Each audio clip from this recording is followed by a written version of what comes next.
اللہ کے محبوب علیہ الصلوۃ والسلام نے فرمایا کہ الا اخبرکم باہل الجنہ، میں تمہیں اہل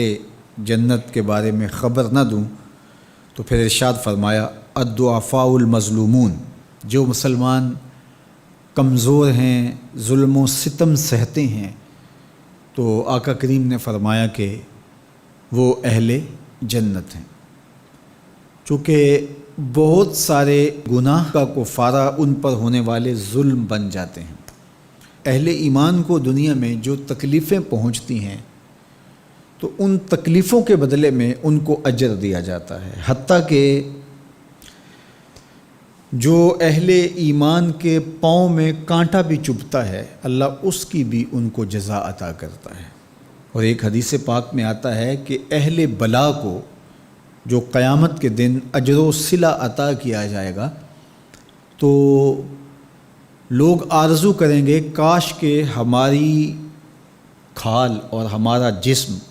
لوہے کی کینچیوں سے کاٹ دیا گیا ہوتا، تو آج جو صلہ اس کا حشر کے روز دیا جا رہا ہے۔ تو حالات میں بعض اوقات اس طرح کی صورت بن جاتی ہے کہ یا آپ ظالم بنیں یا آپ مظلوم بنیں، تو اس وقت مظلوم بننے کو اختیار کر لیجئے گا، ظالم کبھی بھی نہ بنیے گا، چونکہ ظالم کا ٹھکانہ آتش دوزخ ہے اور مظلوم کی جگہ اللہ کی جنت ہے۔ پھر فرمایا الا اخبرکم بخیارکم، میں تمہیں خبر نہ دوں جو تم میں سب سے زیادہ بہتر ہیں؟ تو پھر جھولیاں پھیل گئیں، تو فرمایا تم میں سے سب سے اچھے وہ ہیں کہ جو اچھے اخلاق کے حامل ہیں، جن کا خلق اچھا ہے، جن کے رویے خوبصورت ہیں۔ اور پھر آقا کریم علیہ السلام نے فرمایا الا انبئکم بشرارکم، میں تم میں سے جو شریر ترین لوگ ہیں ان کی خبر دوں، السرسارون المتشدقون المتفہقون، یہ وہ لوگ ہیں کہ جب مجلس ہو رہی ہو تو سب لوگوں کو برابر بولنے کا حق ہوتا ہے، اور کچھ لوگ تکبر کی وجہ سے بولتے ہی رہتے ہیں اور وہ سمجھتے ہیں کہ بس مجھے ہی حق ہے بولنے کا، اور وہ کسی کو موقع نہیں دیتے، اور کوئی بولے تو پھر اس کی بات کاٹ کے بولنے لگ جاتے ہیں۔ المتشدقون المتفہقون، یہاں وہ لوگ مراد ہیں کہ جو خام خواہ کا تکلف کرتے ہیں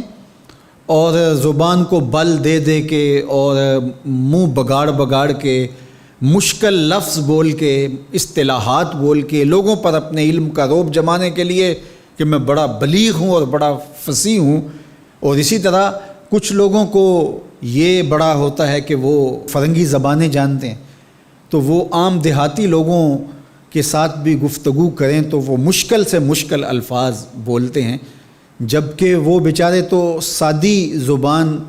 سمجھنے سے بھی قاصر ہوتے ہیں۔ تو یہ کوئی دانش مندی نہیں ہوتی کہ آپ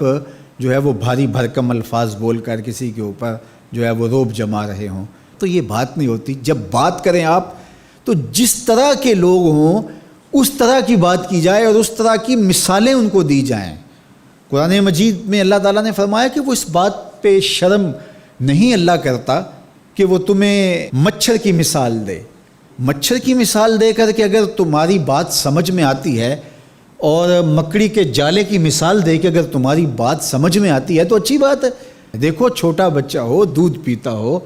تو اس کو یخنی تو نہیں پلائی جاتی، اس کا معدہ خراب کرنا ہے، وہ برداشت نہیں کر سکتا، اس کو وہ دیا جائے جو وہ برداشت کر سکتا ہے۔ اس لیے آپ کے مخاطبین کس طرح کے ہیں؟ کلم الناس علی قدر عقولہم لا علی عقولکم، میرے اور آپ کے آقا و مولا نے فرمایا جب بات کرو تو لوگوں کے فہم کے مطابق کرو، اپنے فہم اور اپنی عقل کے مطابق نہ کرو۔ علامہ اقبال علیہ رحمہ کی شاعری اور ان کا خوبصورت ادب اگر آپ دیکھیں تو اہل علم کے لیے سوغات ہے، لیکن جب چھوٹے بچوں سے مخاطب ہوتے ہیں تو پہاڑ اور گلہری کے نام سے نظم لکھتے ہیں، جگنو کے نام سے نظم لکھتے ہیں، اور بکری کے نام سے نظم لکھتے ہیں، تو یہ ان کے مزاج کے مطابق بات ہوتی ہے۔ تو یہ حسن ہوتا ہے، اصل فصاحت ہے ہی یہ ہے کہ کس سے کس طرح بات کرنی ہے۔ تو میرے اور آپ کے آقا و مولا نے فرمایا کہ یہ شریر لوگ ہوتے ہیں۔ تو اللہ تعالی ہم سب کو اس کی توفیق عطا فرمائے کہ ہم نہ تو اہل دوزخ سے ہوں اور نہ شریروں میں ہمارا شمار ہو۔